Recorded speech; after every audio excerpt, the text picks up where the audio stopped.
In the beginning, I created. That was awesome, and it was all really good, and I wanted to share it, so I made you. Now go, explore this world I created for you. Enjoy it. It's a picture of who I am, so get to know everything around you, because you'll be coming to know me. I knew that wasn't going to work because, the all-knowing thing. In fact, the people I so lovingly formed became so evil that the world no longer reflected me. So, reset, hold down the power button until the world goes dark and the Earth logo fills the screen, and 40 days of torrential rain later, we've got a refreshed creation. That still doesn't work. So let's start smaller. One family, one couple, Abram and Sarai. I'll let them know me. We'll talk.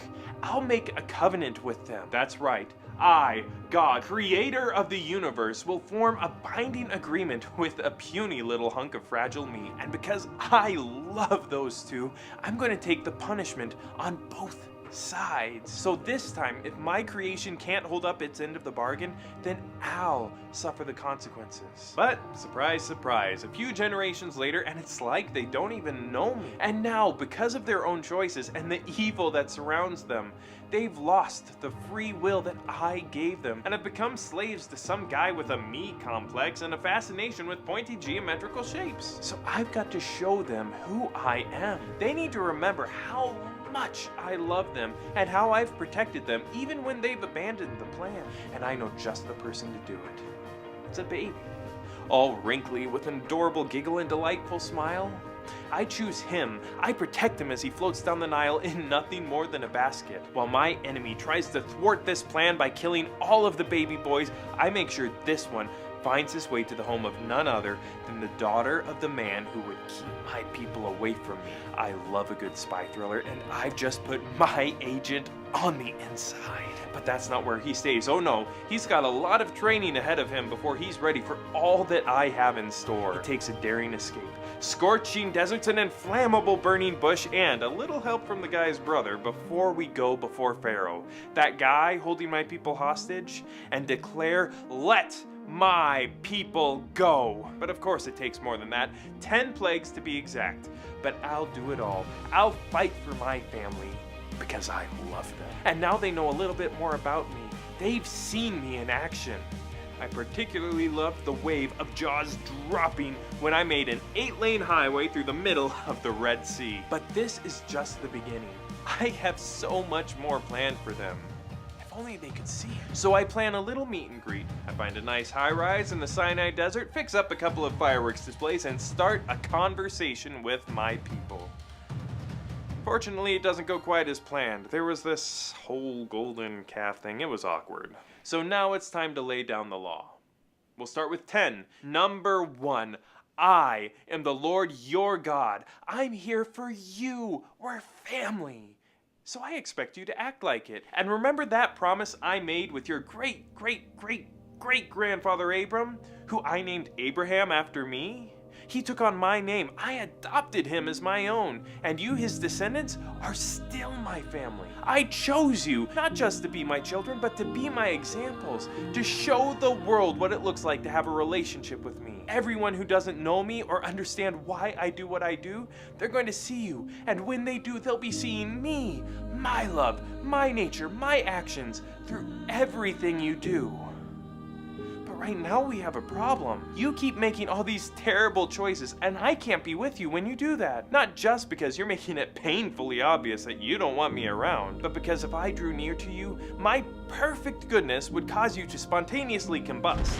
I just have that effect on people. For right now, there's nothing we can do about it. Sure, I gave you instructions on how to make sacrifices to pass your punishment onto the animals so that they die and you won't, but that's not a solution. But don't worry. I've got one in mind, but you're not ready for that yet. I need you to listen to all that I have to tell you, so I give you judges, which works some of the time, when you're in the mood to listen. But you've got this thing for doing everything the hard way, so I keep rescuing you time after time. I send a cowardly farmer, a left-handed rebel, and some gutsy women to bring you back and remind you that I'm always here for you. But you wanted more. You weren't happy with hearing my plan secondhand. You wanted to hear it straight from a man who heard it from a prophet, who heard it from me. Yeah, it didn't make sense to me either, but you asked, so I provided. I gave you a king. We started with a young man just looking for some donkeys, but instead he found his destiny when he went to ask for help. He didn't want to be king, didn't even want to be noticed, which made him the perfect choice, until it went to his head like I knew it would. So next came an artist whose incredible rhymes gave him the courage to bring down a giant and become my people's #1 guy. After that I chose a wise man, but his head grew so smart he forgot all that I'd done.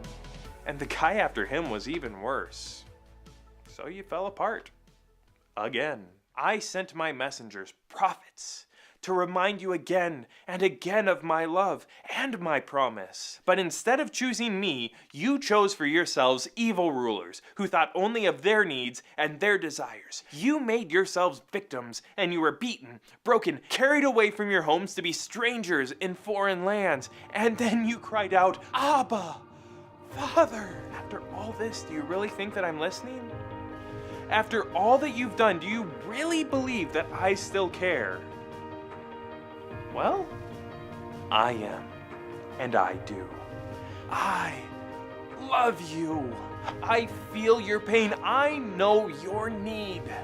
I have all along, through all of these generations. I've always known. I knew it at the beginning, before I even created. I knew you wouldn't follow my plan, but I loved you so much that I wanted to give you the chance, the choice. And now we're here. And you're calling for something different. You know it's all so messed up, but you don't know how anyone could ever fix it. You're divided, and creation is broken. It doesn't look like me anymore. So it's time. The revolution begins, not a war to be waged, but a single climactic sacrifice, one that will for all time give you the choice, the solution. So I'm coming. I'll become human just like you. I don't have to, I want to. And it won't stop there. The road to redemption leads to the ultimate victory. And it's a sacrifice, my sacrifice, because I made a covenant and I said that I'd take your punishment.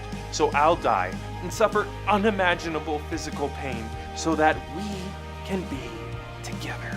Because no grave can hold me, and by the time I'm through, there won't be a war anymore. Oh, things may not look different to the rest of the world, but they are. I promise you. And this is the promise of your God, who stayed true to my promise through all of your betrayal and bad choices. Because I love you.